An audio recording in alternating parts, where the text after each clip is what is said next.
We have with us today, as I said, a distinguished panel. You've heard Geeta Gopinath, Professor of Economics at Harvard University, Pawan Munjal, Chairman, CEO, MD at Hero MotoCorp, Dr. Naushad Forbes, President of the CII, and Mr. Vineet Nair, Vice Chairman of Tech Mahindra. We're going to have a freewheeling conversation for about 45 minutes, after which I'll throw it open to all of you for questions.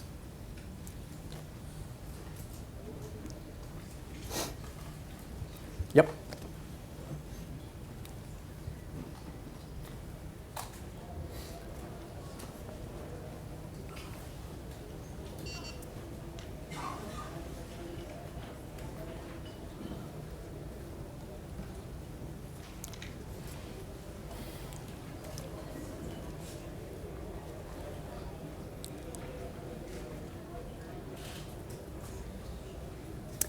25 years after economic liberalization, India is on the threshold of another inflection point. Where do we go from here? To discuss this and more, I'm joined by a panel of experts. Geeta Gopinath from the Harvard University, Pawan Munjal from Hero Group, Vineet Nair from Tech Mahindra, and Dr. Naushad Forbes, President CII.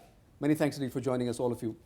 Geeta, let me start this conversation by asking you about liberalization. 25 years, we've done well for ourselves. We're a $2 trillion economy, fastest growing economy in the world.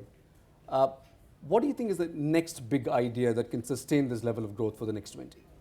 So that's a great question, because the question is, how do we actually sustain this growth for the next 2 decades? So among the things that needs to be done is, one, is to continue the emphasis on reforms that have happened over the last couple of years. So we've seen improvement in the ease of doing business, improvements in competitiveness. That has to keep going on. The infrastructure problems have to be solved. At the same time, there has to be, we need to care about outcomes in education, in health, and in skilling. If we can keep a consistent pace going with all of these different sectors, and if we can somehow manage not to trip up around election times, then I think there is the hope that this will continue. But again, inflection points are best viewed in the rearview mirror. So we should wait before we call this an inflection point. Dr. Forbes, are we at an inflection point, and what can be the next big idea? So I think it's not going to be one big idea. I think the reforms of the last 25 years have really brought us to where we are now. And I think the best is yet to come. If you look at countries that have developed over the world, countries have, the countries that have really progressed rapidly, South Korea and Taiwan in the 60s and 70s, say, or China since the mid-80s onwards, they've grown at rates of close to 10% for 20 years. We need to do the same. And when we do the same, then we will actually lift large numbers of people. Millions of people have been lifted out of poverty. The remaining millions who are still in poverty will be lifted out from that kind of growth trajectory over the next 20 years. But it involves a whole lot of changes, and it involves especially a lot of institutional reform, where we start working on sectors that we haven't touched that much yet. So sectors like education, sectors like healthcare, sectors that do indeed involve greater numbers in the growth process. This is what's going to drive, I think, and be an engine of growth for the next 25 years. And I think the best is indeed yet to come. Mr. Munjal, liberalization, the idea of it really was about unfettered economic growth, ending license raj, allowing foreign competition, bringing in capital. There was a paradigm to that. And the paradigm was, we will do whatever it takes to make it interesting and attractive for foreign investments. That meant focus on fiscal discipline, keeping rating agencies happy. For the next 25 years, is there a new paradigm? Haven't we done this for long? Let me go back 25 years and say that I have not gone to Udyog Bhavan in ages. Right. So we've seen that shift already. Going forward, to my mind, while they both talked about what kind of reforms are required, I think they are happening. I think in the background, a lot of work has been going on in these past 2 years with the current government. We have not yet seen it come about, but one by one, it's all going to roll out. And I'm very, very confident. I'm an optimist. I believe that the next 25 years are going to be India's years. Okay. Mr. Nair, one of the, one critical analysis of liberalization, one topic or one point comes across all the time, but that has liberalization been, has it offered equitable distribution of opportunities? Has this growth been equitable? Has this trickle down really worked? It's obvious it hasn't. The trickle down hasn't worked. There are certain sectors, including the sector I represent, which have had dramatic growth and are now seen as leaders in technology, not only in our country, but almost globally. On the other hand, there have been sectors which have been completely neglected. Clearly, agriculture has been one of it. Our traditional engines of growth have sputtered and come to a stop.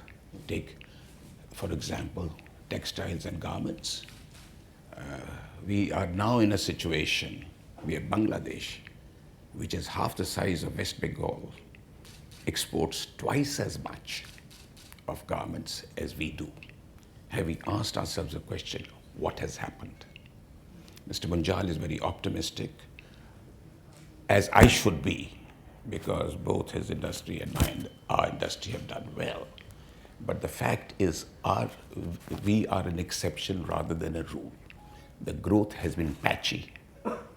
And in fact, people who are the most underprivileged have had no participation in this growth. Yes, you will give us indices that look, transportation, better roads, bit of green revolution, but in terms of real income, the disparities have grown to a point where they should, in a democratic setup, be unacceptable. You want to comment on this? On the trickle-down effect is something debated by economists quite aggressively. Just to get the facts straight, it's certainly the case that we've had many people come out of poverty in terms of our measures of the poverty index. So there has been an improvement in income across the board. What we have also seen, though, is a bit of a tilting. So there has been an increase in inequality. While everybody's done better, some people have done a whole lot better than the others. So this obviously needs to be addressed. And the only way this will happen is, I strongly believe, besides the fact that we focus on creating jobs in manufacturing and improving the productivity of agriculture, is to improve the quality of education, improve the skilling in India. I mean, if you look at some measures, the only measures I know that exist on educational outcomes and learning outcomes, they've actually deteriorated over the last 4 to 5 years. No, which is exactly the question I was asking, right? So what can be the big idea that can replace this? The reason why I'm saying this is, again, when you critically analyze liberalization, the criticism is the state has retreated and withdrawn from areas like primary education, healthcare, social protection. Look at this panel today. Successes are all led by private sector. By when do you think effective governance will keep pace with the efficiency of markets? I mean, the reason that you said that the people have withdrawn from government education is a choice that people are making. I mean, people are voting to move out of government schools because they want good quality education, and you no longer get it, and people realize there are high returns to having a good quality education. So that has to be a focus. I really hope, just like we have the ease of doing business and we measure outcomes and we measure what ease of doing business is, we really should have good measures of what are the outcomes of education, what are the outcomes in terms of healthcare. And so that in the next many years, while we improve the business environment, we also improve, we see clear improvements in education outcomes, clear improvements in health outcomes, clear improvements in skilling outcomes. In fact, skilling is one area where we've been talking about Skill India, but the outcomes are not where they should be. First of all, on the trickle-down question, by any metric, trickle-down has worked in the last 25 years. We've taken more millions out of poverty in these 25 years than at any other period in our history. So it has worked. It's worked in terms of reducing the proportion in poverty, and it's also worked in terms of reducing the absolute numbers in poverty in the last 15 years. So, trickle-down has delivered. The question is not has it delivered, the question is how do you make it deliver better? And you make it deliver better by actually enabling more people to participate in the growth process. And that requires two things. It requires that focus on primary education that Geeta spoke about. And it requires also creating good jobs. And that will come back to the question that Vineet mentioned about the garment sector. Why is the garment sector so important? It's important because it creates millions of good jobs. We have created in India millions of jobs. We have not been so successful at creating millions of good jobs. We've created huge numbers of jobs, millions of jobs in informal services. My favorite example is drivers in Delhi. If you run the numbers of the number of cars that have been added to Delhi's roads over the last 20 years, and the proportion that are chauffeur-driven, Delhi has created the National Capital Region has created over 1 million jobs in drivers alone over these last 20 years. That's a lot of jobs. They're not particularly good jobs. The question is, how do we actually create millions of good jobs in manufacturing, jobs where there's potential for productivity improvement on a consistent basis? Sure. That's the challenge. Okay, I'll come to that. If I may Sure. go back to health and education and in the private sector you were talking about. Not that the private sector can take on health and education for the whole nation, but look at how it's exploding in the private sector now, both health and education. But of course we do need an environment and ease of doing business there to really do a much better job. Okay. Let me shift this conversation to us. One of the stated objectives of liberalization was also, in a sense, putting an end to corruption. Ending of license permit Raj was exactly that. The image of ending license permit Raj was this government official taking a bribe. Today there's another form. It's crony capitalism. It's corruption in a three-piece suit, right? Isn't that stymieing growth?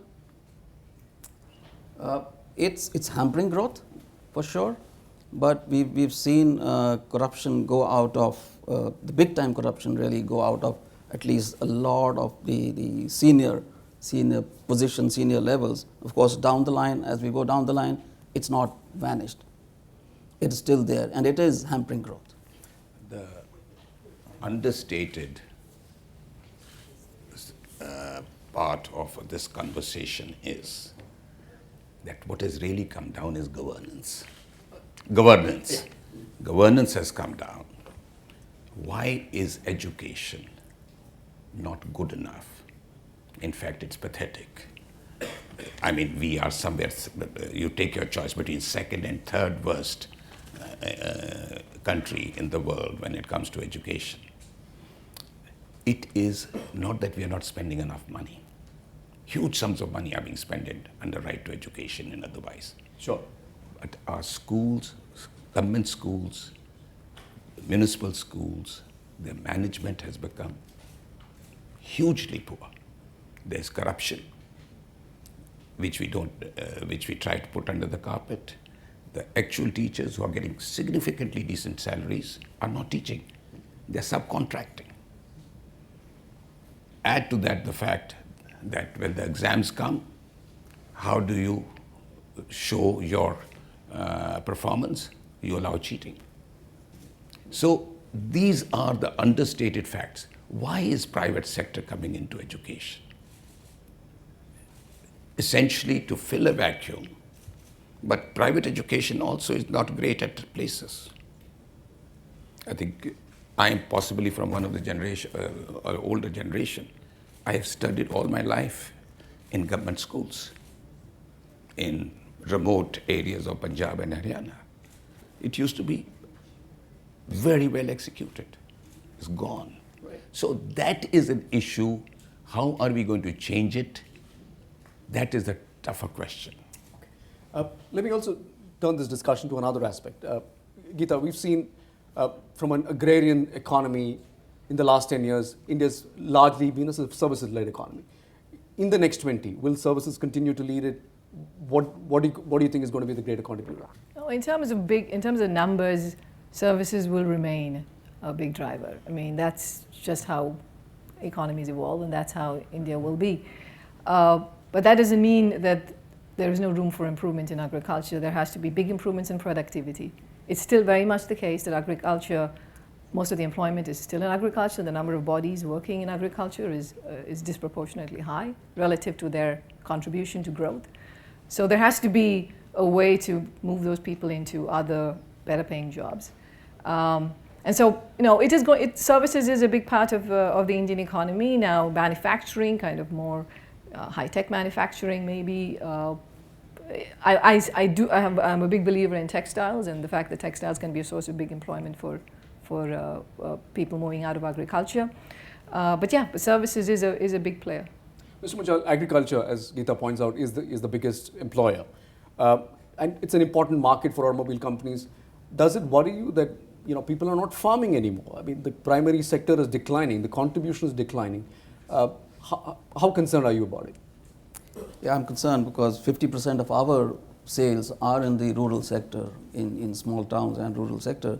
Well, I'm not worried people are not farming. I wish there's more mechanization. Just like in manufacturing, that we are going in for more and more mechanization and more robotics. But the point still remains that 50% of the bodies work in the agri sector, while only 14-15% is contributed to the GDP. We really need to move a lot of those people into manufacturing. Manufacturing is contributing much more than the agri sector, and manufacturing needs to contribute even more, bring more people into manufacturing from the service sector too. So my concern is the manufacturing sector, really. A question about the manufacturing sector. The theme of manufacturing in the last 5-7 years has been one of either overcapacity, corporate indebtedness, balance sheets being stretched, demand not being there. Do you see that changing? Do you see the ability of manufacturing to create those jobs? So it's changing. It's changing now. It's changing as a part of the demand cycle turning. More and more companies in India are reporting good demand on the back of a good monsoon this year, but also on the back of a turn in the overall economic cycle. It's also on the back of good investment in infrastructure by the state. I think all of that is driving an improvement in demand. What hasn't improved yet is private sector investment. And we would expect, in CI, we expect that if demand sustains and demand growth sustains through this year, by the end of this year, enough capacity would have been absorbed that the investment cycle will also start to turn. And that's the one last remaining piece in terms of having everything pointing up in the right direction. Now, going forward, where do we see the real opportunities in manufacturing? We see opportunities at both ends of the spectrum. We see opportunities at the mass manufacturing end of the spectrum, the textiles and garments and food products and rubber goods and everything, toys and so on, that can create millions of jobs. That requires significant changes in our factors of production, in skilling, in labor reform, in land availability for mass industrialization. Sure. But we also see great potential at the other end of manufacturing through much greater investment in innovation by companies. And we're starting to see this now by more and more companies. As more and more companies increase their investment in R&D, as they connect better with institutions so that you have greater pull on the research system, we're starting to see that increasingly emerge from more and more manufacturing companies, with many Indian companies starting to become multinationals in their own right, where they're starting to now build proprietary technology bases that Sure. they can then operate with around the world. What about the... Sure. But in there, Sure. you need more optimists who continue to invest during these bad, slow cycles. Yeah. Sure. What about the technology As sector? you've done. The technology sector is going through a dramatic transformation. Your sector was responsible for creating millions of jobs in India in the last 20 years. Will it continue to create the same kind of jobs in the next 20? Difficult to say at this point of time. You're seeing two trends which are going in the opposite directions. Clearly, the per capita use in IT industry is going to come down and come down dramatically. On the other hand, the areas which technology will touch is huge, and large part which is not there, unexploited yet. So it is going to be all pervasive, which will require technology, which will add to employment. But if I was to make an intuitive call, I would say that we have seen about the highest number of people which this sector will employ. I hope I am wrong. but you are going to see a dramatic reduction in the employability per $1 million or per this thing. This is going to happen. Sorry, if I can just push that point a little further. Yeah. So if the skill set is not there, skill sets required for the future is not available, do you anticipate job losses? Well, people will skill. I have complete faith in the intellectual capability of Indians. We started as basically, we used to write code. Today, we are at the most sophisticated level. We have evolved. And that is why Indian IT industry is doing what it is at this point of time. Can I needle Vineet? Yes, please. Yeah. I love needling.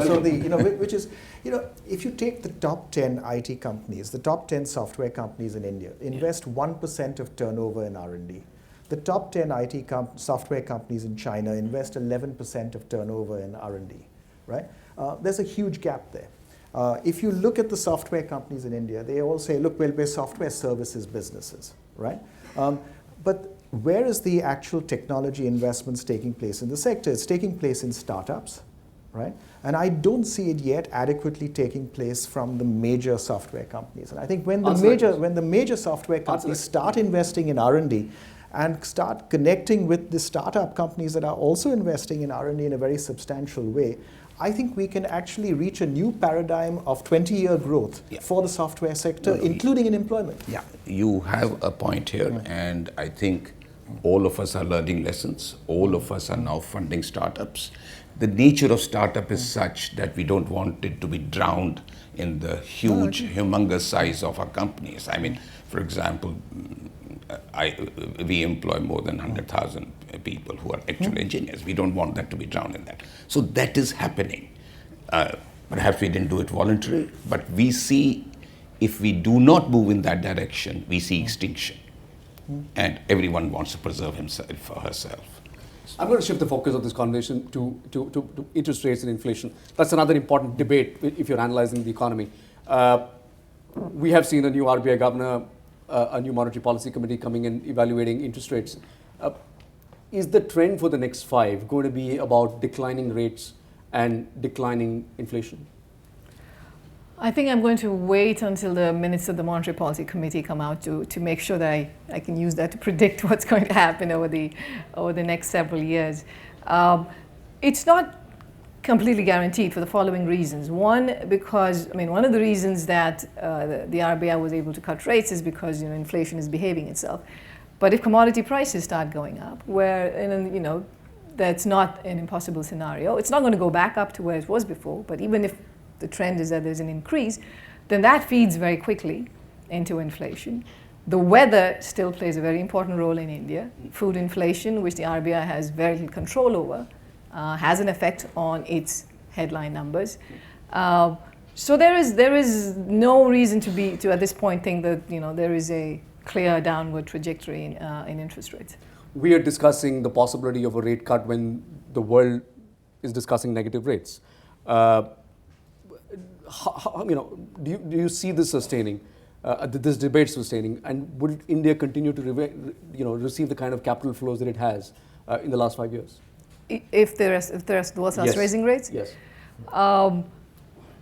So yes and no in the following sense that the expectation from the Fed is that while they will very likely raise rates another round before the end of this year, it's not going to be a big jump, and it's not going they're hardly going to signal that this is going to be a big increase, sustained increase. Secondly, the rest of the advanced world is still very much on an expansionary monetary policy path. Europe and Japan. Japan is trying unconventional monetary policy in ways that pretty much nowhere else in the world is being tried. So there's going to be I think the world economy is going to be flush with liquidity. Now, there is a huge demand for safe assets in the world. People want to put their money where you're guaranteed to get very safe returns. If India can signal it's one of those countries where somehow these are now safe assets, then the Fed raising interest rates will have minimal impact on the Indian economy. Mr. Mujal, when you talk to investors globally, are you seeing the interest to invest directly into India? FDI. The government is doing whatever it can to sort of attract that. Are things changing on the ground? Yes, to my mind, positively, they are changing. And on the interest rates and inflation here, the signaling, at least the signaling is quite positive. And a lot of us believe that going forward, we will see both of them coming down, which, in other words, is going to bring in more investments into the No country. pressure on the RBI. I think we're seeing sustained interest around the world in investment in India, covering services sectors, manufacturing sectors. Manufacturing is relatively recent. It's a reflection of the Make in India program. Where we're starting to now see interest also is in labor-intensive manufacturing, which is a first. With large electronic assemblers setting up plants in India. I think that's a first, and that's a very productive first for the country, I think, going forward. On the inflation and interest rate question, I think the last cut in interest rates 2 days ago was really a continuation of policies that have been in place for the last almost 2 years. And I think we should see it in that light. We should see us as a country that is transiting to a low inflation, low interest rate regime. And that transition will lay the foundation for 20 years of growth. Okay. Geeta, you alluded to commodity prices. India's fiscal arithmetic looks good purely because oil has been where it is. And even 20 years ago, 91 happened, the balance payment crisis happened because in 90 you saw a huge spike in oil prices. What if oil turns around, and how significant a risk that is to whatever we're talking about? It's certainly been a plus for India, the fact that commodity prices have come down, both on the fiscal deficit and on the inflation end. If and when commodity prices go up, I think that there is some more time before that happens because there's still slowing growth in the world. I mean, with low demand, I don't know where the source for price pressures are going to come up. But if that turns around, that could have an important effect. But to the extent that there's been, the moving away from petrol and diesel subsidies, the fact that the government has tried to market at this point the prices, it should not be as severe as in the previous regime. If there is a turnaround, do you think India is better positioned to handle a price shock? So I agree. I think that I don't expect anything imminent. I think it's at least a few years out, and I think in that time frame we have to have all of these market-linked pricing in place so that it doesn't then start affecting government finances. Will that then have a really adverse effect on the economy if it happens, say, 5 years out? I think if we've properly connected pricing with the market, it will have a minimal effect. Sure. My views on this are deep heretical. I think our interest rates have been way too high to encourage capital formation. Making 10% on business as earnings is a miracle. At 10 or 11% rate of interest, where is the capital formation going to happen? And that is why you have been seeing right through that our actual investment in industries has been coming down. Interest rate has been a very substantial part of it. And let me tell you the kind of vicious circle which has been generated. Our inflation is low, money moves in, even after converting it, you get a return of 9 to 10%. And even if there's a depreciation, it's 2 to 3%. So your foreign exchange has remained, reserves have remained high. But it is basically largely on basis of money which is flowing into the country purely because our interest rates are high. I was involved I was working for the World Bank and involved with East Asia when the Asian tigers were coming up. I used to head that group. Basically, interest rates, they brought it down. Look at Korea. Their growth was based largely on low interest rates. China, they can determine anything, and that is what encouraged capital formation and increased productivity, brought down inflation as is. Now that is one way of going it. We have been going the other way, which is a monetarist way. I don't know what comes out in the wash, but as I said, I am a bit of a outsider on the normal discussion, which talks of tiny margins, 1/4% here, 1/4% there. That ain't gonna solve our problem. Okay. Sure. We are directly impacted by oil Yes, of course. and commodities. And I think that discussion would be more relevant in October 17 or October 18. Right now, we are pretty much safe. Okay.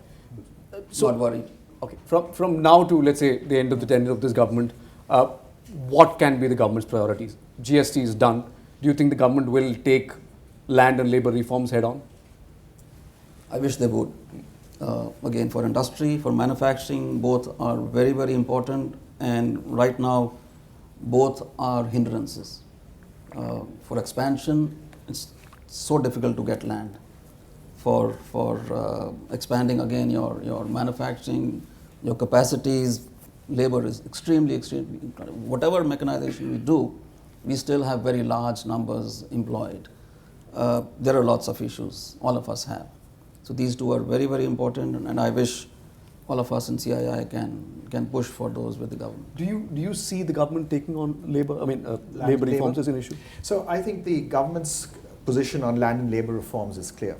They've said, look, it's politically very contentious, and they find it very difficult to move on land and labor reforms at the central government level as of now.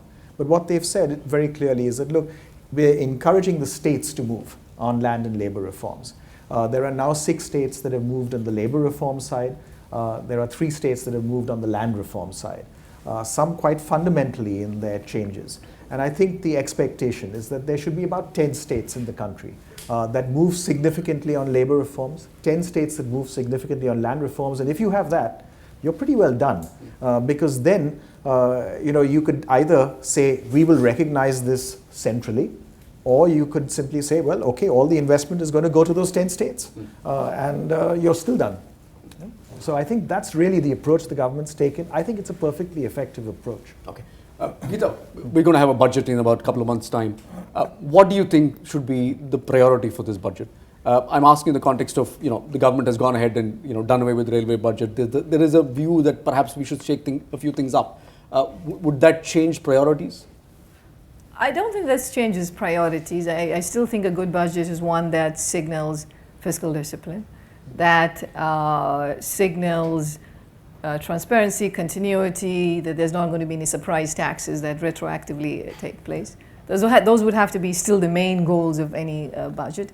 I hope that there will be a great focus on health and education in the budget.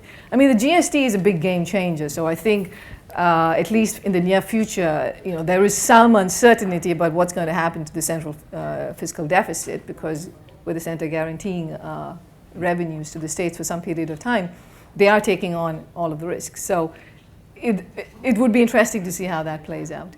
Well, last round of questioning to all the panelists before I open this out to the audience. Risks. We spoke about oil as being a risk. If you look at your businesses for the next 10 years, what are the external risks that you worry about? Well, oil commodities are clearly a risk, put a huge amount of pressure on industries like us, where pricing is so very key for the consumer. Lack of infrastructure development for my industry is a big one. I mean, I cannot move around in Delhi today. We talked about 1 million drivers coming on the road. They have come to drive cars and motorcycles.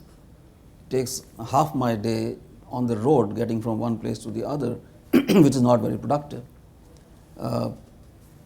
Coming back to the budget, personally, I would want to see a roadmap and not worry about the budget year on year on year. Every time, it used to be February, now it's going to be January, so we sit and wait what's going to happen in the budget. The customers stop buying because they're expecting either cuts or increase in prices or whatever. I'd rather have a roadmap in the next 5 years or 10 years and not have to worry for the budget. Of course, I want to see infrastructure, I want to see skilling, I want to see employment, and a whole lot of other things. Geeta, we're also talking at a time when there are rising tensions with the neighbor. Do you think that can become a threat to the growth? Not with the neighbor, not the problems that we're having with the neighbors. I think there are other headwinds that are there in the global economy. So the IMF came out with its numbers and said that global growth is going to be lower. I think for the last 5 years, IMF has been actually more optimistic than the true numbers are. So usually growth turns out to be even lower than the IMF has predicted. So there is a real risk to global growth. There is still a whole lot of uncertainty about what's going to happen in Europe, what's going to happen in the United Kingdom, what's going to happen in Japan. There's no way to insulate India completely from that. I mean, while it's true the growth will come from domestic demand, but you can't completely insulate India from it. So there is that particular tension that comes from international markets, and then of course there is the question of what's going to happen to interest rates in the U.S. and its consequences for the Indian rupee. So those risks exist, and those I think are much bigger than the current geopolitical tensions, and at least as long as they don't escalate much further. Mr. Forbes, what do you, to your mind, key risks right now? I think, I have every confidence that we will do the right things within the country to keep our growth rate sustained at a high level for the next 20 years. That we will perhaps do some things later than we should and in a more muddled way than we should, but we will do them and do them right. The key risk to me is actually external. I'm very troubled by all of these noises that you hear coming out from around the world that's making the world somewhat more inward looking, worrying about globalization, worrying about internationalization. And I don't hear any powerful political voices internationally speaking up in favor of globalization. For example, in the entire Brexit debate, right, all the arguments were, look at the dangers of Brexit, right? There was no argument in favor of Remain. That what was the positive argument in favor of actually integrating with the world, in favor of immigration from around the world, in favor of free movement of goods and people. And I think I'm not hearing that voice internationally. And I think if we don't hear it from the West, then we should become that voice in the country. And we should become that voice that's in favor of international markets, that's in favor of globalization, that's in favor actually of us playing a much more significant role in the world in a very, very benign, supportive, integrated, and inclusive way. Mr. Naik? Well, insofar as our industry is concerned, clearly technology is on a continuous movement. Whether we will be able to keep up with that and continue to be the provider of technology to all the global economies, that's going to be a challenge. I'm frankly quite confident that we will be able to maintain our primacy globally, because this is one industry which has, where India is now being considered as the prime mover in providing these services. Other than that, I completely agree here that, yes, we are passing through a very inward-looking phase in the world, and the current candidate for presidency in the US is no accident. There is a feeling... It will be an accident. There is an increasing feeling of vulnerability. But remember, that again is a result of technology. The gap between the rich and the poor is increasing. The jobs are disappearing in the US at a very fast pace. And if technology continues at the same pace, well, you're going to see a huge social upheaval, because ultimately the accounting profession is already under huge attack and is diminishing in the US. You are going to see the same in medicine, and God bless you, in the legal profession. Dr. Watson can do in 3 seconds or 5 seconds, which 7 lawyers can do in 7 days.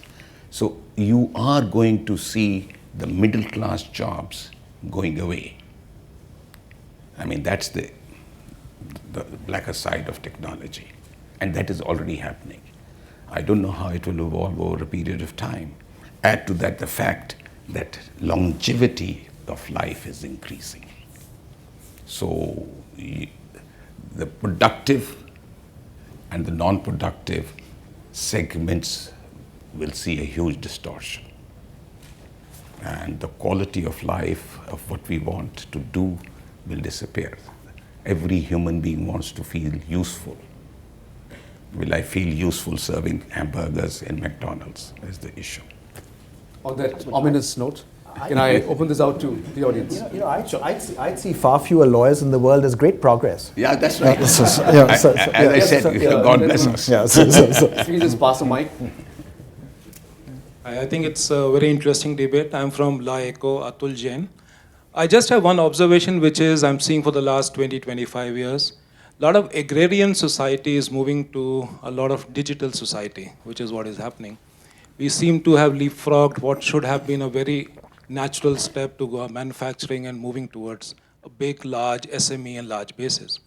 Now that we've become a digital society, it's much more chance for government to encourage a lot of manufacturing in India, which will actually enable a lot of jobs to be created, which Mr. Nair mentioned and Mr. Pawan also mentioned. I think that's somewhere which government has started a bit on the Make in India campaigns, but if it can be energized a lot more, you've got global marketplaces now available. If you make something, it's much more easier to reach out to the consumers, which the digital world has allowed you to do. But can we increase the mid part? Can we increase the manufacturing where millions of jobs can be created? And skilling can actually help, which Geeta mentioned. Skilling which is required, but skill a farmer to be able to work in a factory, but rather than skilling him to be able to work in a call center. I think that's what I'm trying to say. I think that step is what we are missing in India. That's my observation. If the panel has anything on this, I would be very happy. No, I agree completely, but I also want to make a broader point, which is that sometimes we have, in the discussion, we like to make it sound like everything is, government policy, it's something that the government has to do. I think we should recognize that the government has no advantage relative to the private sector in picking which industries are going to be the leading drivers of the world economy. They have no special advantage in picking which technology is going to be the one that's going to succeed. So they should really stay out of that business, and they should do the basic things, which is, infrastructure, ease of doing business, land, labor. If you can fix those problems, everybody who has a good interest, has their own self-interest, and will pick the right industry. So we should not phrase this as what should the government do, which industry should it pick, which sectors it should it encourage. Yes, sir. Hi, my name is Amrit, and my question is to Pawanji. In the morning, John G. Rice of GE spoke about having a digital copy of all locomotives which it is going to produce across the world. My question is in the context of changing paradigm in the manufacturing across the globe. People are talking about, Google and Apple are talking about making cars. People are saying that engines will be replaced by motors. As Indian manufacturing, are we ready for such changes? How long do you think it's going to take? Good question. Well, many of us are already started to move on that path. As we speak, tomorrow, Friday, when we have our leadership team meeting, one out of the two topics is digitization in manufacturing. So if John Rice is talking about digitizing every locomotive, we are talking about doing our own stuff here.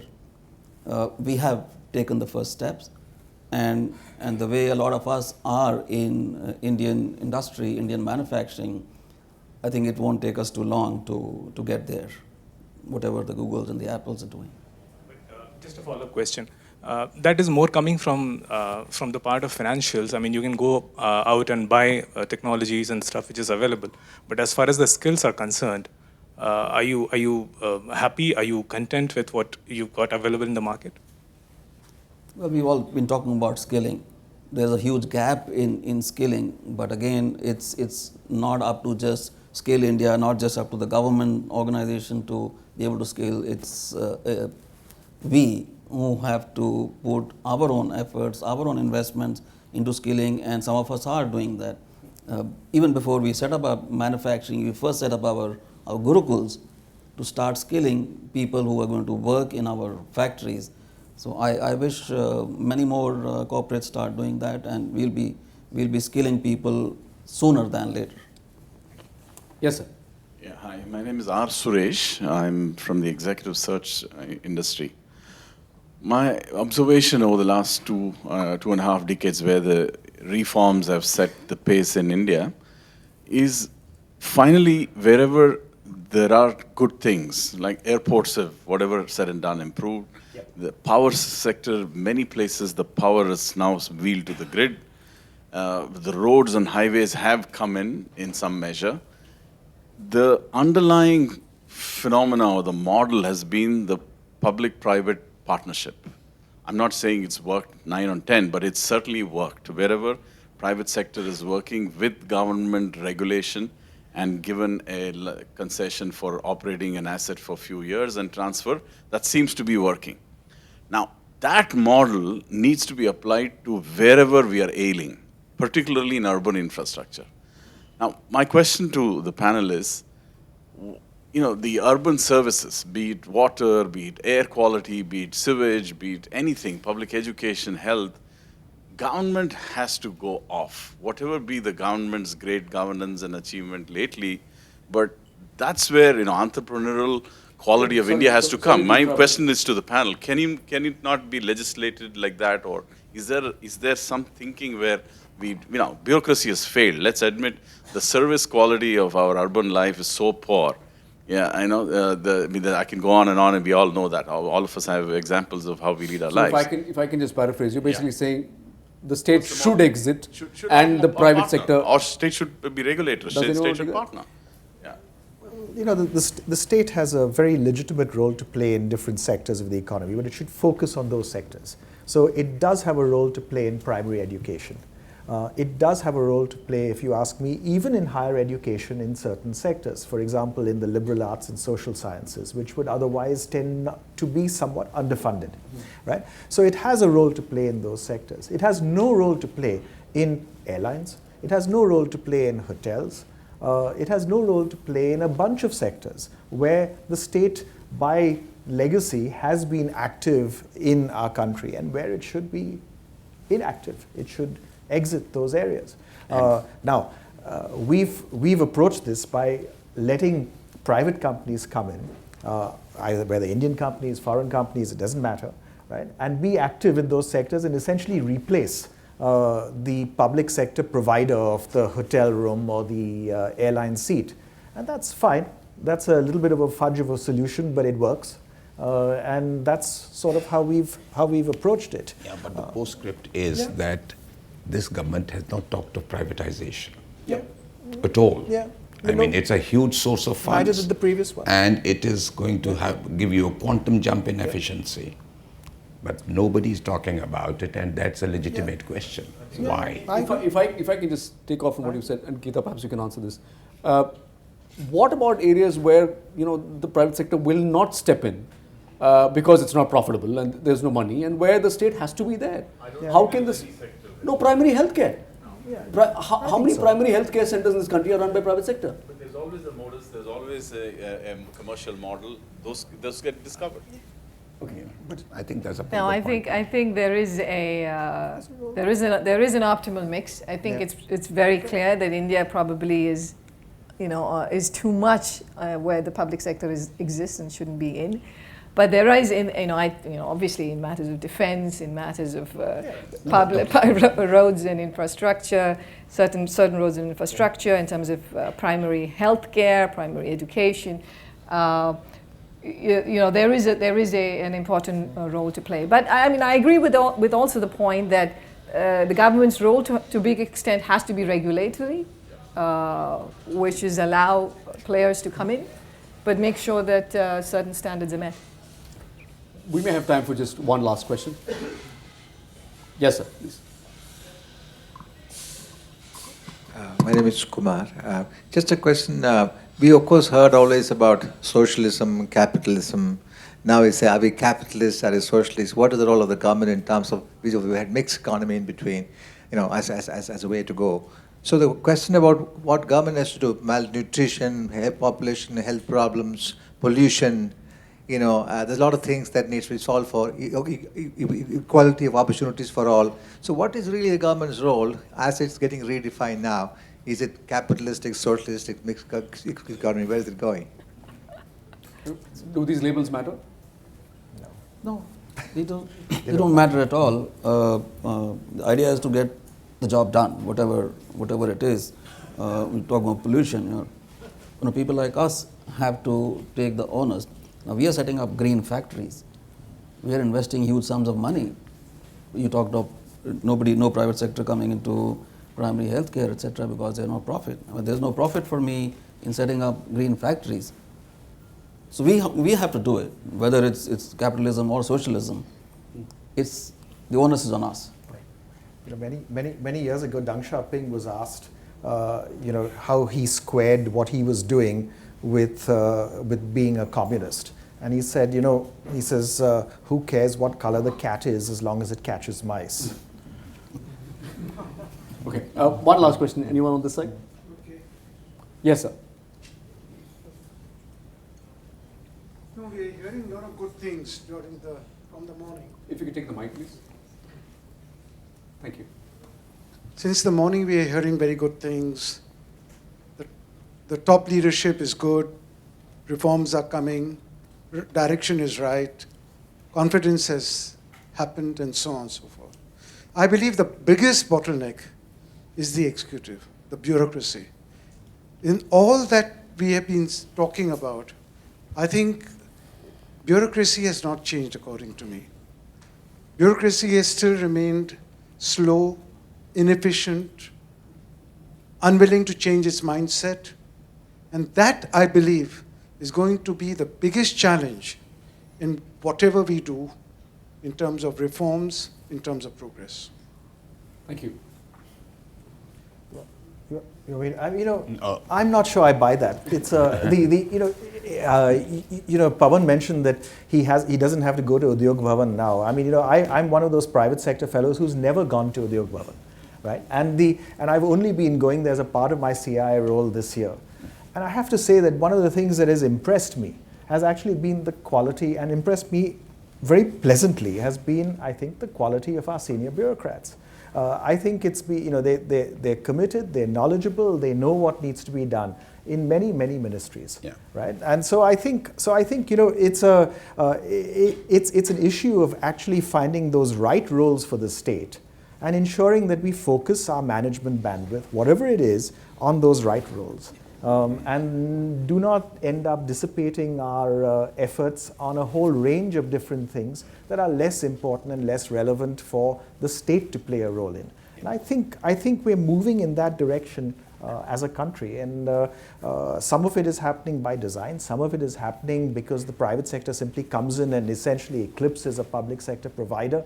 At the end of the day, it doesn't matter how it happens as long as it happens. May I, as a former civil servant, I was just going to say that. yes, I mean, I insist on responding to this question. I agree with you, right? I think what you said and what he said are both right. Civil service. You are a former civil servant. Yes. No, I'm just kidding. Yes, believe it or not. And that was the most enjoyable job I ever did. You are right in the sense that civil service still attracts some of the brightest and the most dedicated people. Yeah. But there are a large number of things, including public accountability, which slows the process down. Civil service is and will remain critical to this country, but it has also to be understood that civil service is not meant for doing business. So the answer is not to do away with the civil service or get a different civil service. The answer is to take away from them tasks for which they are neither recruited for, nor it is their competence to do it. And then we add it on with stupid things like saying, if your decision ever leads to a loss, you are guilty of corruption. Who will take a decision on that basis? And I know 3 of my colleagues who are the most upright people facing CBI because of this. So let us face things as they are, accept that, and then move business. Banks, airlines, hotels, you name it, they should all go out. But my issue is, why are we not talking more about it? Why is this not an issue? Hey, what happened to privatization? All right. On that note, many thanks to my panelists for joining us in this conversation. Thank you all for joining us as well. Thank you so much.